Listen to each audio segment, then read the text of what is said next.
तो दोस्तों हमने ऑलरेडी इंटीग्रेशन स्टार्ट किया है। इंटीग्रेशन का इसके पहले हमने डेरिवेटिव कंप्लीट किया। डेरिवेटिव बहुत ही बड़ा लेसन था, स्पेशली अगर जब साइंस में डेरिवेटिव का मुझे मोस्टली अगर आप देखोगे तो लगभग 90% क्वेश्चन मैं कवर करा के दे रहा हूँ, 10% क्वेश्चन आपको सॉल्व करने के लिए दे रहा हूँ। तो उसके साथ ही आज हम अपना एक नया लेसन स्टार्ट कर रहे हैं, लीनियर प्रोग्रामिंग। लीनियर प्रोग्रामिंग जो है आपका पार्ट 1 का लेसन है, तो बहुत ही इजी लेसन है। अभी देखो उसके अंदर स्टार्टिंग में आपको एक दो एक्सरसाइज दिखाई देंगे, वो सब एक्सरसाइज मैं आपको डायरेक्ट बता दूंगा, वो एग्जाम में आता नहीं है। डायरेक्ट आपको ये जो एक्सरसाइज है आपका थर्ड वाला, ये बहुत ही इंपॉर्टेंट एक्सरसाइज है और ये जितना इंपॉर्टेंट नहीं है उससे भी ज्यादा एक इंपॉर्टेंट एक्सरसाइज है। इसके ऊपर ज्यादा चांसेस नहीं है क्वेश्चन आने के लिए, बट कभी कभार एग्जाम में आ जाते हैं क्वेश्चन। बट इसके बाद वाला जो एक्सरसाइज है ग्राफिकल मेथड का, वो 100% क्वेश्चन एग्जाम में आने वाला है। तो पर ये वाला भी हम अच्छे से कर लेते हैं, देन इसके बाद वाला है। अब एक और चीज मैं आपको बोलूंगा, देखो जो हम पार्ट 2 होता है हमारा, पार्ट 2 जब हम साइंस में पढ़ते हैं तो पार्ट 2 और पार्ट 1 में क्या डिफरेंस है। तो पार्ट 2 में आपको ना मैक्सिमम हर एक क्वेश्चन सॉल्व करना पड़ता है, पर पार्ट 1 में अगर आपने एक क्वेश्चन सॉल्व किया तो उसी फॉर्मेट में आपको क्वेश्चन मिल जाते हैं। जैसे कि अभी मैंने यहाँ पे ये सॉल्व एग्जांपल जानबूझ के लिए है, मैं इसके बाद एक्सरसाइज के भी क्वेश्चन चालू करूंगा, बट आप एक्सरसाइज का अगर मैंने फर्स्ट क्वेश्चन चालू कर दिया रहता ना तो आपको इतना आइडिया नहीं आया रहता, क्योंकि फर्स्ट क्वेश्चन आपका टेबल डायरेक्ट बना के दिया है। टेबल डायरेक्ट बना के दिया तो इसलिए आपको अच्छे से समझ में आए, तो इसलिए मैंने ये लिया। और मैं आपके बुक से भी अलग मेथड करा के, मतलब आपकी बुक में डायरेक्ट आंसर लिखा है, मैं थोड़ा सिस्टमैटिक कैसे आपको, क्योंकि 4 मार्क्स का क्वेश्चन आएगा तो आपको कैसे सॉल्व करना है मैं हर एक चीज आपको अच्छे से करा के दूंगा। तो प्लीज दोस्तों 1 बाय 1 अच्छे से ध्यान दो, सब चीजें आपको समझ में आएगी। ओके, तो मेरे साथ ये लेसन भी आपका कंप्लीट होना चाहिए। तो चलो अभी स्टार्ट करते हैं। हमें क्वेश्चन दिखाई दे रहा है। सबसे पहले इसका जो क्वेश्चन है, इतना बड़ा क्वेश्चन आता है कि लोग देख के बेहोश हो जाते हैं। समझ में? मैं आपको एक तरीका बताता हूँ क्वेश्चन आपको कैसे क्या करना है।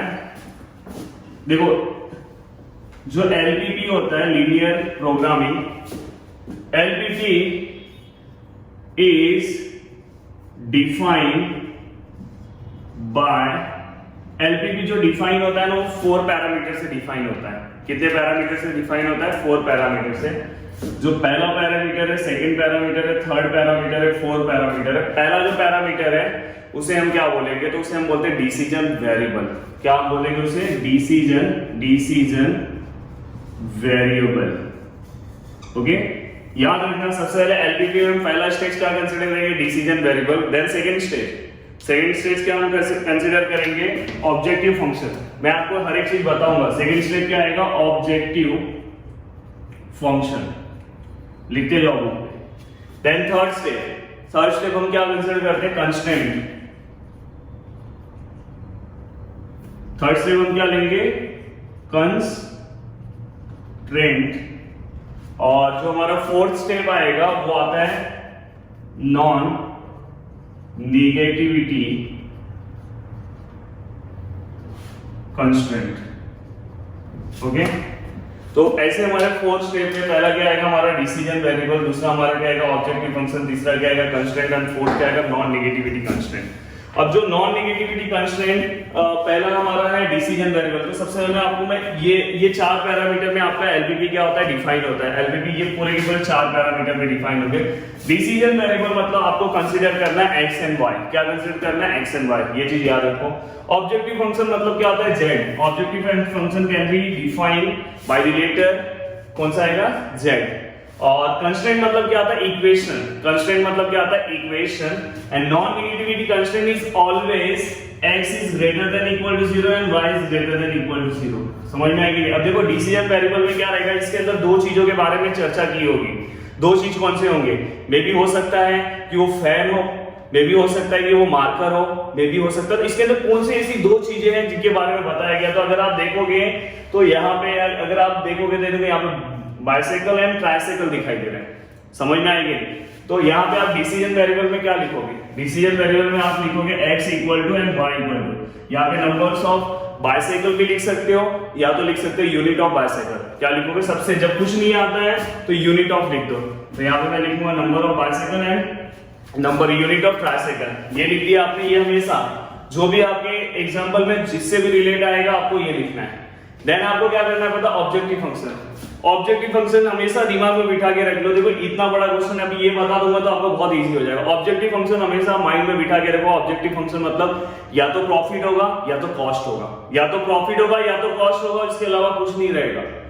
एग्जाम्पल, ये पूरे एग्जाम्पल में कहीं पे प्रॉफिट वर्ड दिखाई दे रहा है, देखो प्रॉफिट वर्ड कहीं पे दिखाई दे रहा है, देखो profit are ₹65 for bicycle and ₹45 for tricycle.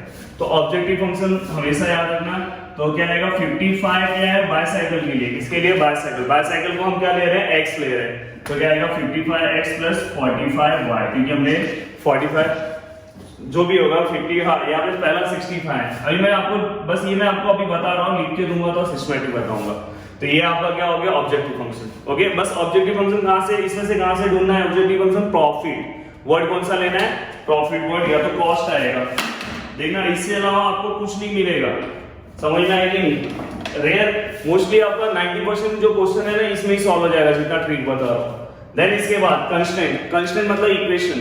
Equation तो आपको एक टेबल बताऊंगा, टेबल से आपको इक्वेशन बनाना, टेबल भी बता देता हूं। देखो हमेशा क्या करना है आपको, ये हमेशा याद रखना है, इधर प्रॉफिट का टेबल आता है, किसका टेबल आता है, प्रॉफिट का, हमेशा याद रखना। इधर किसका टेबल आएगा, प्रॉफिट का।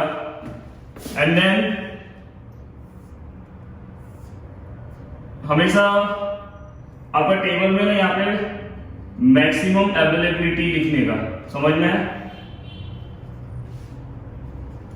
मैक्सिमम अवेलेबिलिटी यहाँ पे हमेशा आपको लिखना है, क्योंकि ये आपका सम मैक्सिमम वाला है। कभी कभी मिनिमम रिक्वायरमेंट भी आता है, तो मैक्सिमम मिनिमम यहाँ पे आता है, यानी यहाँ पे क्या आएगा, प्रॉफिट आएगा। आपके बुक में टेबल उल्टा लिखा है, वो भी चलेगा, वो भी राइट है, पर मैं इस फॉर्मेट में लिखाता हूँ। जब उन लोग ने दिया रहेगा तो वो फॉर्मेट लो, पर मोस्टली इसी फॉर्मेट में आपको टेबल लेना है।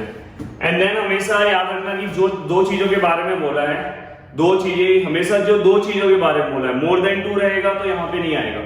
दो चीजों के बारे में बोला है वो हमेशा यहाँ पे आएगा। तो आपको यहाँ पे क्या बोला है, बाइसाइकिल, और दूसरा क्या है, ट्राइसाइकिल, तो वो हमेशा यहाँ पे आएगा, क्योंकि ये x रहेगा, दूसरा क्या रहेगा, y रहेगा। हमेशा याद रखना जिसको आप x और y लेने वाले हो वो यहाँ पे आना चाहिए, समझ में आएगी। और एक और चीज हमेशा याद रखना, मैक्सिमम किसका टाइम दिया है। तो अब देखो मैं क्वेश्चन रीड करता हूं, अभी तक मैंने क्वेश्चन नहीं रीड किया। A manufacturer produce bicycle and tricycle, manufacturer bicycle और ट्राइसाइकिल प्रोड्यूस कर रहा है, each of which must be process through the 2 machine. वो दोनों को 2 मशीन पे क्या कर रहा है, प्रोसेस कर रहा है, ए एंड बी, मतलब मैन्युफैक्चरिंग करने के लिए 2 मशीन का यूज कर रहा है।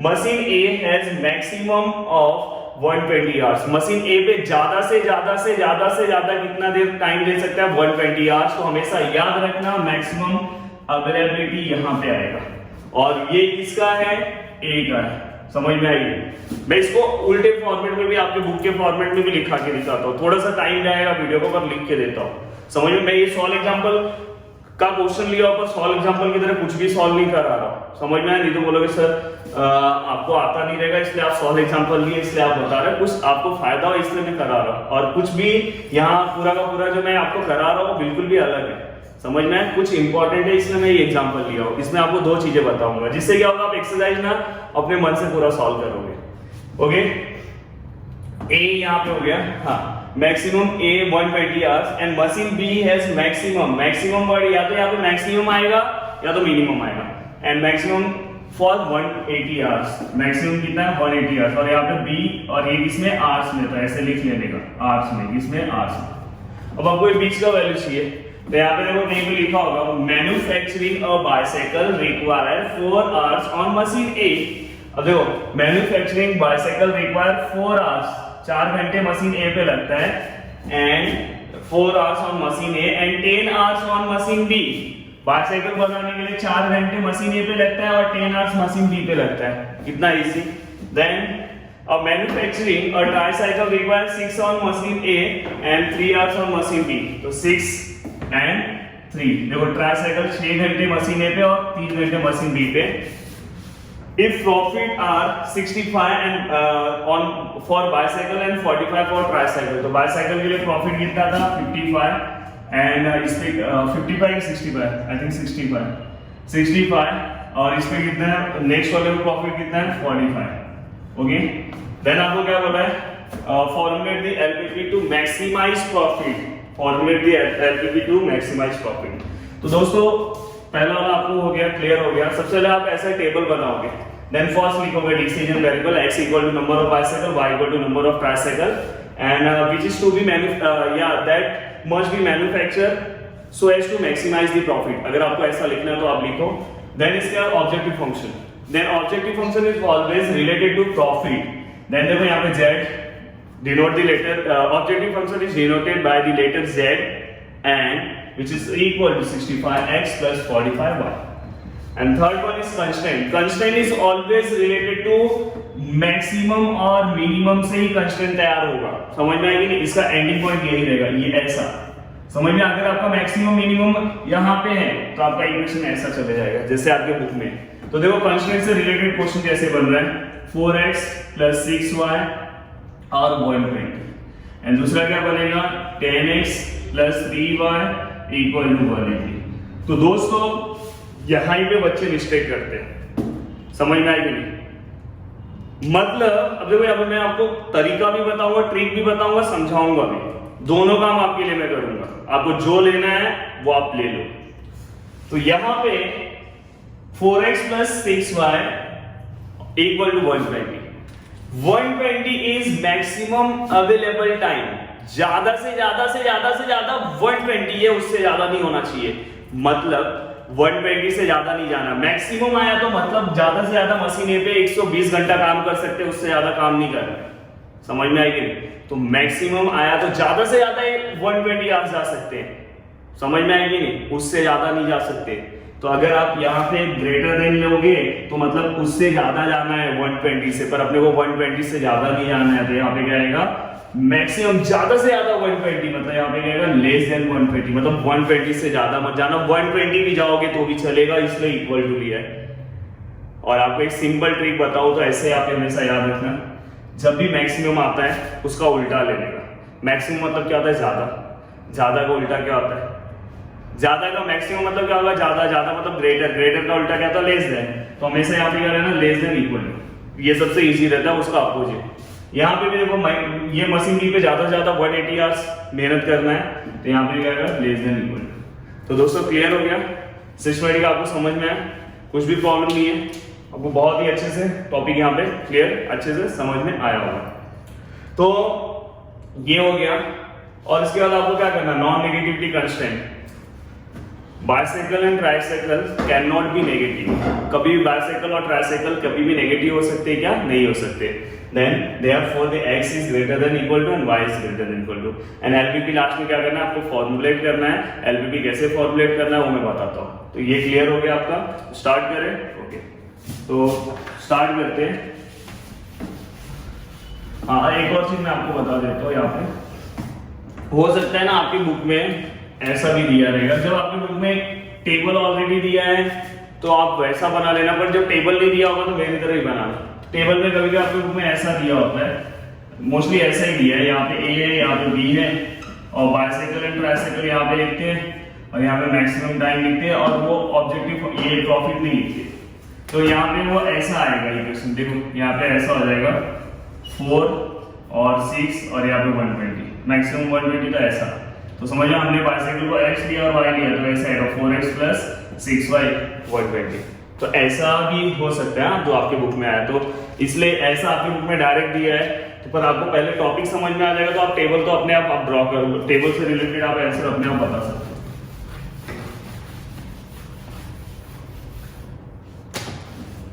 ओके देन फर्स्ट हम टेबल ड्रॉ करेंगे।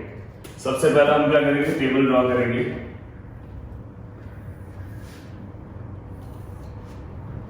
टेबल में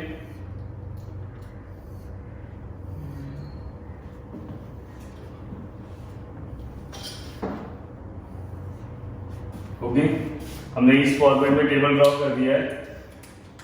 यहां पे आपको पता है यहां पे कौन है, मशीन ए, और यहां पे क्या होता है मशीन बी। ओके देन इसके बाद ये होने के बाद आपको क्या करना, ये होने के बाद आपको हाँ यहाँ पे बाइसाइकिल आएगा, यहाँ पे क्या आएगा बाइसाइकिल, और यहाँ पे क्या आएगा ट्राइसाइकिल। ओके ट्राइसाइकिल आने के बाद यहाँ पे ये जो यहाँ पे मैंने बताया था ना क्या था मैक्सिमम और मिनिमम, तो यहाँ पे वर्ड में आपको मैक्सिमम दिया है फॉर मैक्सिमम 120 आवर्स। यहाँ पे आप लिख सकते हो मैक्सिमम अवेलेबिलिटी भी लिख सकते हो या अवेलेबल आवर्स भी लिख सकते हो। अगर जिसको नहीं लिखना है तो लिखना मैक्सिमम अवेलेबल आवर्स या तो मैक्सिमम अवेलेबिलिटी। देन इसके बाद देखो प्रॉफिट यहाँ पे लिखा है the profit are ₹65 for a bicycle and ₹45 for a tricycle. तो यहाँ पे आपको प्रॉफिट पता है कैसे लिखना है, प्रॉफिट, और ये यूनिट में लिखते हैं हमेशा profit. Profit I think single एक का आपको प्रॉफिट दिया होगा, आई थिंक सिंगल का दिया रहेगा। यहाँ पे वर्ड में मेंशन किया है for a bicycle and bicycles, समझ में। तो ये जो प्रॉफिट है ना वो एक का प्रॉफिट है, नहीं तो इतना बड़ा काम करेगा और पूरा का पूरा थोड़ी ना प्रॉफिट, मतलब इतना ही थोड़ी ना प्रॉफिट मिलेगा। देखो लिखा है एक्चुअली बहुत सारे सब में ईच लिखा रहता है, मतलब हर एक का। तो यहाँ पे लिखा रहेगा प्रॉफिट और ₹65 फॉर बाइसाइकिल, मतलब एक पे है तो यहाँ पे प्रॉफिट पर यूनिट लिखो, प्रॉफिट पर यूनिट। यूनिट मतलब समझ में आया ना, मतलब हर एक पे। तो ये अगर आप लिखोगे तो सिस्टमैटिक आपका सही हो जाएगा। अब सबसे पहले क्या करना है आपको, मैक्सिमम टाइम लिख देना है। मैक्सिमम टाइम कितना है इसके लिए, मैक्सिमम कितना है मशीन ए के लिए कितना है मैक्सिमम 120 आवर्स। आवर्स में तो यहाँ पे आवर्स में लिख दो, यहाँ पे भी आवर्स में, और ये कितना है 180 आवर्स। क्लियर हो गया ये होने के बाद दूसरा आपको बाइसाइकिल देखो यहाँ पे अच्छे से ध्यान दो। हाँ मैन्युफैक्चरिंग का bicycle require 4 hours on machine A and 10 hours on machine B.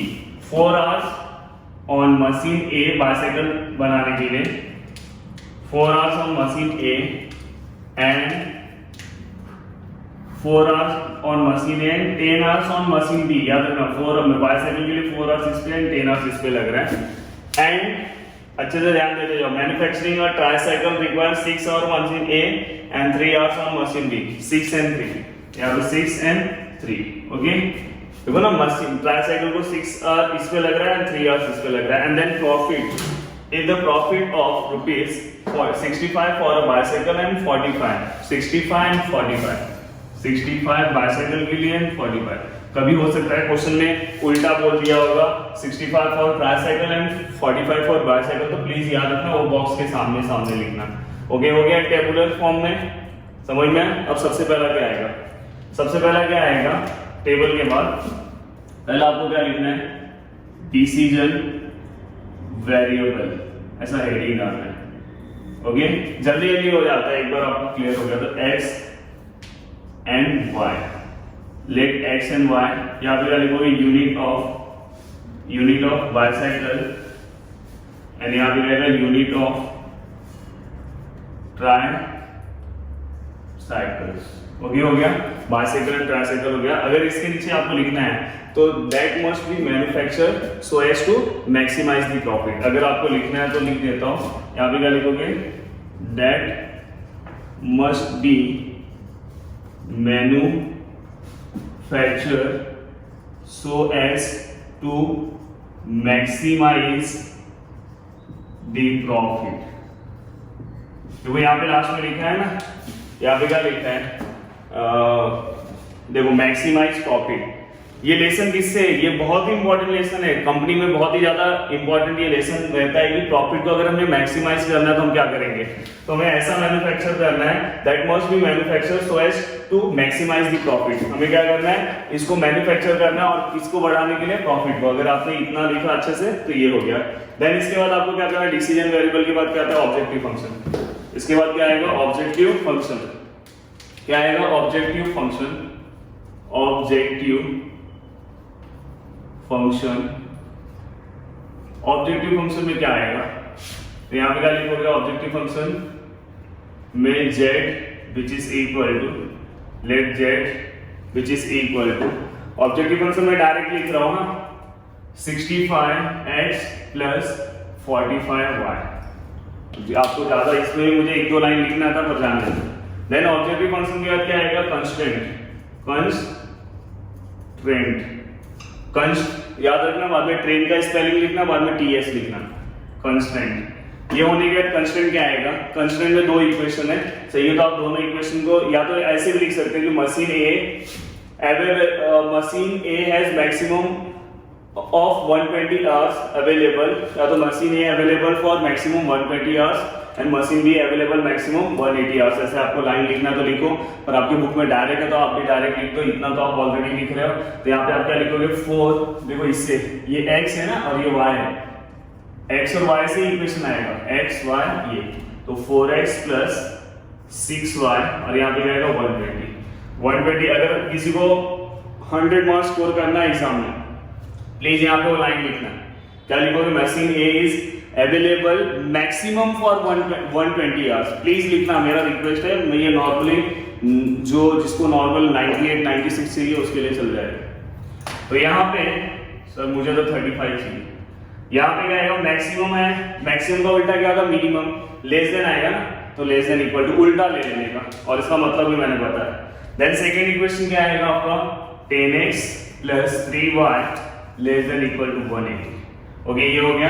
And इसके बाद क्या आएगा, नॉन नेगेटिविटी कांस्टेंट, क्या आएगा, नॉन नेगेटिविटी कांस्टेंट।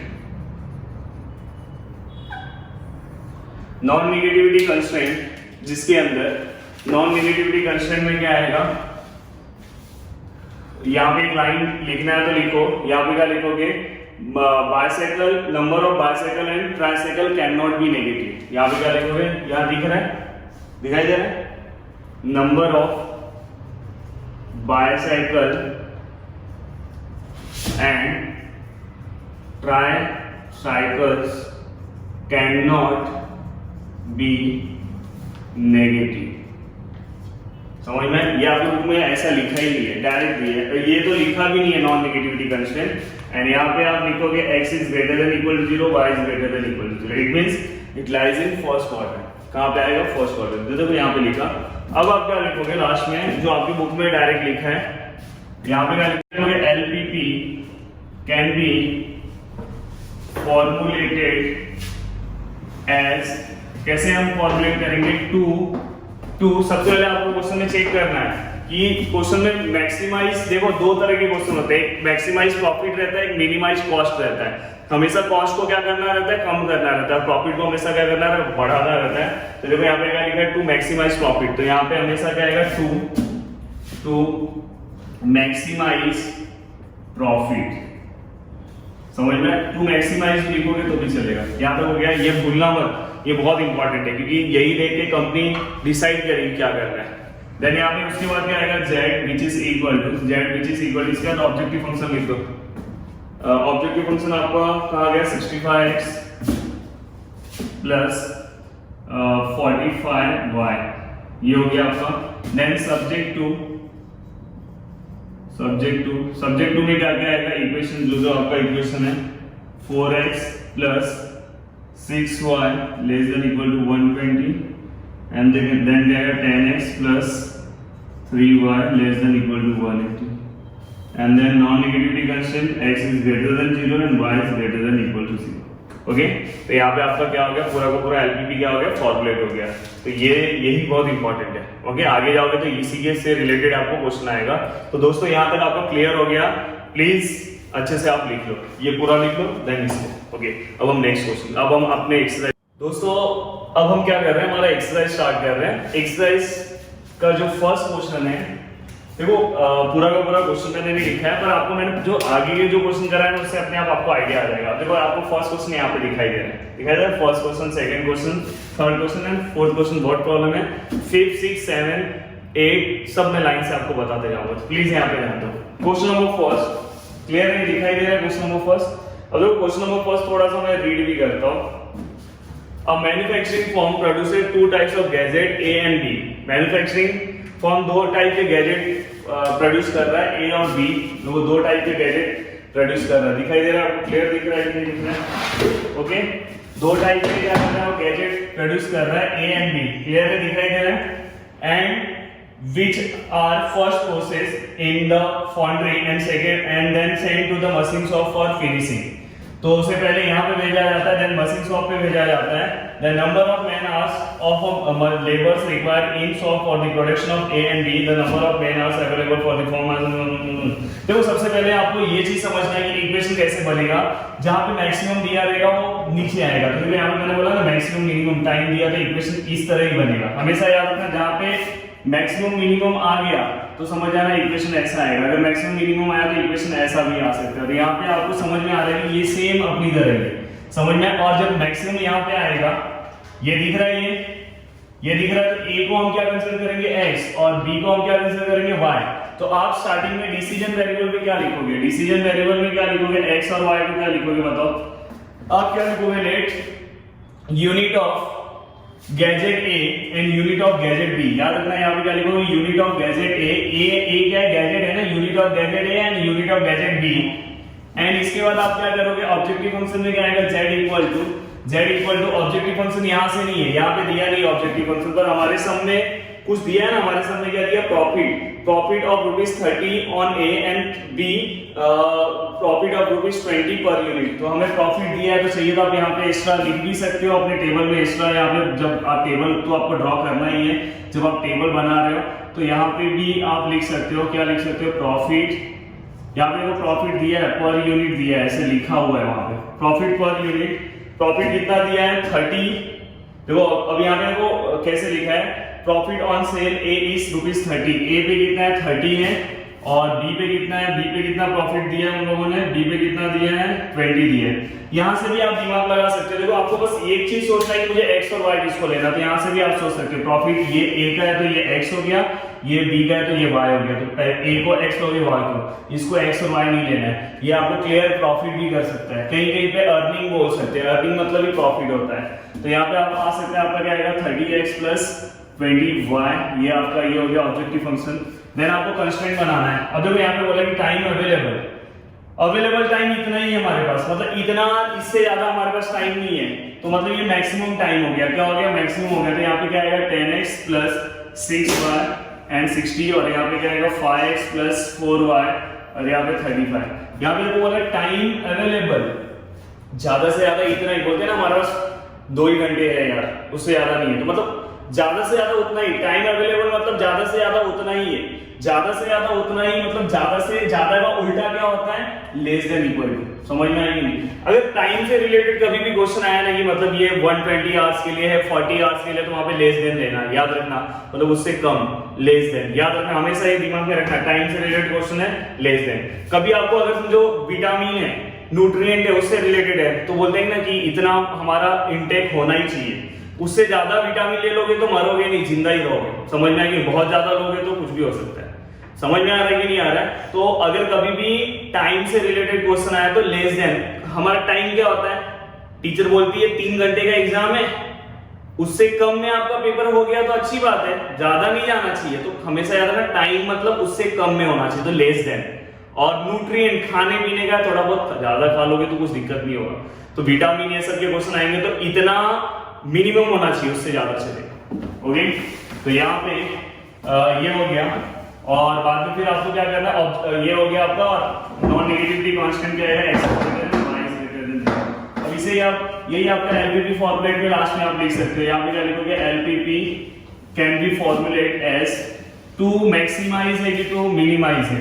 तो यहाँ पे देखो लास्ट में ये लिखा रहेगा टू मैक्सिमम प्रॉफिट, आपके क्वेश्चन के लास्ट में लिखा है टू मैक्सिमम प्रॉफिट, तो यहाँ पे क्या आएगा, टू मैक्सिमाइज, क्या आएगा, टू मैक्सिमाइज। और ये आपने ऑब्जेक्टिव फंक्शन लिखा, और उसके बाद क्या लिखोगे, सब्जेक्ट टू। तो दोस्तों देखो कितना इजी हो गया। और यही क्वेश्चन अगर मैं आपको डायरेक्ट पहले ही समझाता तो आपको नहीं समझता था, क्योंकि इसने मेरे पीछे आपका एग्जांपल लिया था। ये क्लियर हो गया आपका। अब देन क्वेश्चन नंबर सेकंड। अब देखो क्वेश्चन नंबर सेकंड में बहुत ही इजी, आपको यहाँ पे क्वेश्चन नंबर सेकंड समझ में आएगा। क्वेश्चन नंबर सेकंड के अंदर यहाँ पे आपको देखो लिखा है फॉर्डर 1, फॉर्डर 2, और यहाँ पे न्यूट्रिएंट दिया है। इन अ cattle breeding farm, it is prescribed that the food ration for one animal must contain 14, 22 and 1 unit for nutrient A, B, C। देखो यहाँ पे बोला है कि न्यूट्रिएंट A के लिए कम से कम कितना होना चाहिए 14 यूनिट। ये आगे यहाँ पे मैंने क्वेश्चन लिखा है। ये बी के लिए कितना होना चाहिए 22 होना चाहिए और सी के लिए कितना होना चाहिए 1। समझ में आएगी नहीं? देखो मैं इससे रिलेटेड आपको बताता हूँ क्या है। यहाँ पे क्या बोला है, food ration for one animal must contain, must मतलब कि कम से, मस्ट मतलब कि इतना तो होना ही चाहिए, उससे ज्यादा चलेगा। समझ में आएगी नहीं? तो मतलब ये मिनिमम रिक्वायरमेंट है। क्या है ये? मिनिमम रिक्वायरमेंट आप यहाँ पे लिख सकते हो, रिक्वायरमेंट। समझ में आएगी नहीं? मिनिमम रिक्वायरमेंट कितना है? फॉर ए के लिए कितना है 14, डी के लिए कितना है 22 एंड सी के लिए कितना है 1 यूनिट। तो इतने मिनिमम रिक्वायरमेंट इतना होना ही चाहिए। And two different kinds of fodder are available. Each मतलब फॉडर मतलब पता है जो हम एनिमल्स को देते हैं। एंड ईच यूनिट वेट, हाँ अब लास्ट में देखो लिखा the cost of fodder 1 is ₹3 and per unit and fodder 2 देखो कॉस्ट दिया है। अब देखो कॉस्ट फॉडर 1 का जो कॉस्ट है फॉडर 1 के नीचे आएगा, ये दिखाई दे रहा है वहां पे। तो यहाँ पे फॉडर 1 का जो कॉस्ट है मैं यहाँ पे कॉस्ट लिख रहा हूँ। कॉस्ट जो है वो पर यूनिट है, पर यूनिट हर एक का कॉस्ट दिया है। पर यूनिट कॉस्ट इसका कितना है 1 रुपीस है, सॉरी फॉडर 1 का 3 रुपीस है और इसका कितना कॉस्ट है फॉडर 2 का कितना है 2 रुपीस पर यूनिट है। ओके अब देखो ये क्वेश्चन थोड़ा उल्टा है। क्वेश्चन कैसा उल्टा है? अगर आप सबसे पहले आपको इक्वेशन में x और y किसको लेना है ना, आप किससे पता लगा सकते हो? पता है आप कॉस्ट से पता लगा सकते हो, प्रॉफिट ऑब्जेक्टिव फंक्शन से पता लगा सकते हो कि x और y किसको लेना है। तो ऑब्जेक्टिव फंक्शन यहाँ पे है, समझ में यहाँ पे आया कि नहीं है? तो मतलब ऑब्जेक्टिव फंक्शन जहां पे आता है, देखो ऑब्जेक्टिव फंक्शन यहाँ पे आता है तो ये वाला x हुआ, ऑब्जेक्टिव फंक्शन यहाँ पे आता है ये वाला y हुआ। इसमें ये यहाँ पे आया तो इसके ऊपर क्या हुआ, ये फॉडर 1 x लेंगे एंड फॉडर 2 को क्या लेंगे y लेंगे। ऐसे आप लगा दिमाग लगा, नहीं तो इसमें कंफ्यूजन होता है कि x और y किसको लोगे। और आप अगर समझो x और y इसको लोगे तो देखो यहाँ पे 3 वेरिएबल है 1 2 3, तो x y z थोड़ी ना लेना है, हमें 2 ही वेरिएबल लेना, तो ये रॉन्ग हो जाएगा ऐसे। और अगर आपने ऐसे लिया भी, अगर आपने लिया भी तो मिनिमम और मैक्सिमम रिक्वायरमेंट है क्या नीचे? लास्ट में हमारा मिनिमम और मैक्सिमम रिक्वायरमेंट आता है, तो मिनिमम मैक्सिमम रिक्वायरमेंट तो यहाँ पे है ना, तो ऐसा ऐसा इक्वेशन आएगा आपका। तो यहाँ पे टोटल इक्वेशन कितना आएगा 3 इक्वेशंस आएंगे। तो देखो मैं आपको ऑल पॉसिबिलिटी बता दे रहा हूँ जिसमें आपको प्रॉब्लम नहीं होगा। तो सबसे पहले आप क्या लिखोगे, LPP can be formulated as 2, हाँ अब देखो यहाँ पे लास्ट में क्या दिया है 2, यहाँ पे क्या बोला है देखो, अब ये कॉस्ट से रिलेटेड है ना, ये सब क्या है कॉस्ट से। यहाँ पे देखो आपको दिखाई दे रहा है, यहाँ पे कॉस्ट यहाँ पे लिखा है। कॉस्ट मतलब क्या, खर्चा। तो हमेशा कॉस्ट क्या होना चाहिए, कम होना चाहिए। और वैसे आपके क्वेश्चन में लिखा हुआ है लास्ट में हमेशा देखने का, एकदम लास्ट में मिनिमाइज दी कॉस्ट। क्या लिखा है, मिनिमाइज दी कॉस्ट, हमेशा लास्ट में लिखने का। तो यहाँ पे लिखा है to minimize cost, to minimize. Okay ये हो गया, मिनिमाइज कॉस्ट करना है। सबसे पहले हम यहाँ पे क्या लिखते हैं, ऑब्जेक्टिव फंक्शन लिखते हैं z इक्वल टू क्या आएगा 3x + 2y। एंड उसके बाद आप क्या लिखोगे, मैं ये डायरेक्ट लिख रहा हूँ, उसके पहले वाला मैं कुछ भी नहीं लिख रहा हूँ। उसके बाद आप क्या लिखोगे, सब्जेक्ट टू में क्या क्या आएगा, देखो इक्वेशन ऐसे ऐसे बनेंगे क्योंकि मिनिमम रिक्वायरमेंट ऐसा है। यहाँ पे क्या आएगा 2x + 1y। अब देखो यहाँ पे मिनिमम है, कम से कम चाहिए, मस्ट मतलब इतना तो चाहिए, तो मिनिमम का उल्टा क्या होता है, मैक्सिमम। तो यहाँ पे क्या है ग्रेटर देन इक्वल टू 14, उससे ज्यादा चलेगा। देन दूसरा क्या है 2x + 3y greater than equal to 22। Then 1x + 1y greater than equal to 1। Okay then ये हो गया, then x greater than 0, y greater than 0। Okay then unit of, यहाँ पे क्या करना करोगे, unit of fodder 1 and unit of fodder 2। Yes check कर लो फास्ट। ओके तो ये आपका आंसर है। इस आपको कैसे लिखना है मैंने फर्स्ट वाले क्वेश्चन में बताया है, तो ये आपका मैं डायरेक्ट क्लास में फॉर्मुलेट करके बताया हूं, आपको लिखना ऐसे नहीं है। स्टार्टिंग में मैंने बताया था कैसे आपको सिस्टमैटिक लिखना है, तो क्वेश्चन उस तरह से लिखना है। Then question number 3 same question है, क्वेश्चन नंबर 3 दिखाई दे रहा है आपको, सिस्टमैटिक पूरा दिखाई दे रहा है। आप देखो अब ये क्वेश्चन में अवेलेबिलिटी लिखा है, मतलब ज्यादा से ज्यादा, समझ में? तो ये अपने को मिल गया 3x + 2y 120 है। अवेलेबिलिटी मतलब हो गया, तो अब जहां पे अवेलेबल आ गया कि यहाँ पे अवेलेबिलिटी है, अब ये देखना है कि हमें किसके अंदर दिया है, टाइम में दिया है कि क्या दिया है, वो हमें बस देखना है। तो यहाँ पे दो इक्वेशन मुझे दिखाई दे रहा है, बस यहाँ पे मुझे क्या देखना है, ऑब्जेक्टिव फंक्शन। ऑब्जेक्टिव फंक्शन क्या दिया है वो आपके क्वेश्चन में नीचे दिया होगा। Question number 3, a company manufactures two types of chemical A and B. Each chemical requires two types of raw material P and Q. The table below show the number of unit of P and Q. Okay, chemicals and raw material यहाँ पे दिया हुआ है। The company get profit of rupees 350 and rupees 400 by selling 1 unit of A and 1 unit of B. देखो अब mention होता है 1 unit of A and 1 unit of B. Then profit company को कितना मिल रहा है, प्रॉफिट क्या मिल रहा है, प्रॉफिट कितना मिल रहा है कंपनी को, प्रॉफिट ए पे कितना मिल रहा है, ए पे profit get rupees 350 by selling 1 unit of A, यहाँ पे कितना है 350, यहाँ पे लिख दिया पर यूनिट। देन इसके ऊपर प्रॉफिट कितना मिल रहा है 400। ओके, क्लियर हो गया, सम वैसा ही बन गया।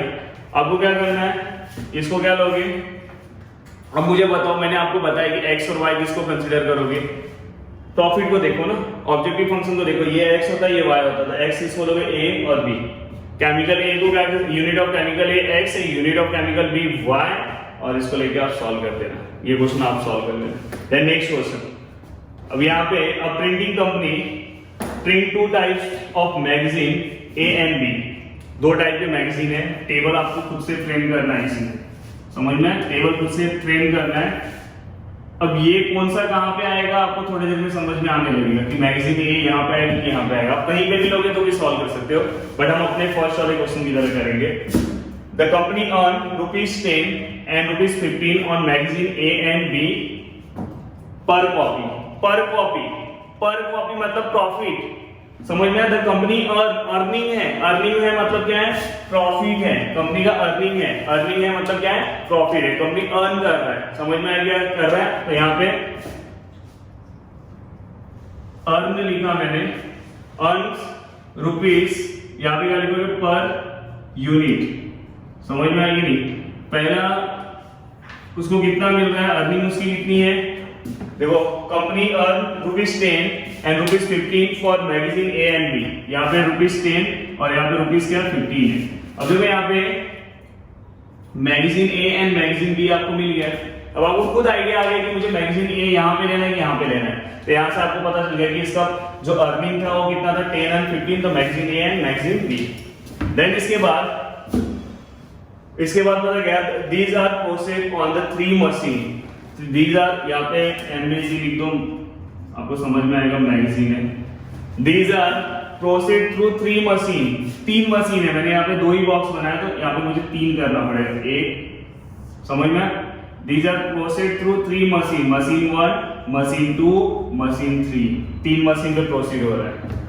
मशीन ए रिक्वायर 2 आवर्स, देखो ये क्लियर वहां पे नहीं दिख रहा होगा तो प्लीज आपके सामने क्वेश्चन रख लेना।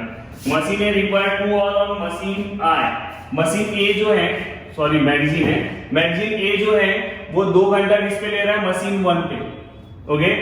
And 5 hours on machine 2, 5 hours इस पे ले रहा है मशीन 2 पे, and 5 hours on machine 2 and 2 hours on machine 3, 2 hours इस पे ले रहा है मशीन 3 पे। देखो सब देख के वहां से लिख सकते हो, मैगजीन ए पे मशीन 1 पे कितना ले रहा है 2 आवर्स, इस पे कितना 5 आवर्स है, तो ये सब आवर्स में है, इसमें आवर्स में, ये यूनिट भी बहुत मायने रखता है कभी।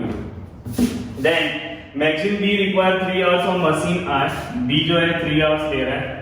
Then 2 hours on machine 2, 2 hours इस पे ले रहा है, एंड 6 आवर्स ऑन मशीन, इस पे 6 आवर्स ले रहा है।